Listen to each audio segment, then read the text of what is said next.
Vous savez aussi que si les Arméniens empruntent les autres routes que le corridor de la Chine, pour eux, ils perdent leur autonomie.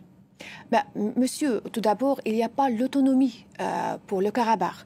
Comme vous savez, Karabakh, c'est une partie intégrante de l'Azerbaïdjan. Tout le monde l'accepte, la communauté internationale connaît Karabakh en tant que territoire souverain de l'Azerbaïdjan, y compris la France.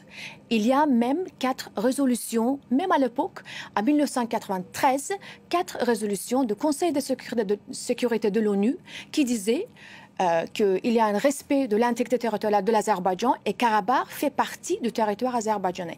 En plus, même Premier ministre arménien récemment, il a déclaré lui-même que Karabakh, c'est un sol souverain azerbaïdjanais. Le contre-argument, bien sûr, c'est de vous dire qu'il y a aussi le droit des peuples à disposer d'eux-mêmes, voilà, qui est aussi inscrit dans la Charte des Nations Unies. Juste pour vous dire, vous ne pouvez pas être plus arménien que Premier ministre arménien. Je vous donne seulement les faits et je vous rappelle le droit. Concernant les droits, Azerbaïdjan, c'est un pays multiethnique, multiconfessionnel. Il y a représentants de différents groupes ethniques qui vivent en paix en Azerbaïdjan. Et même à l'époque, quand on avait des conflits avec l'Arménie, avant la guerre de 2020, on avait 30 000 Arméniens qui habitaient sur le sol souverain de l'Azerbaïdjan.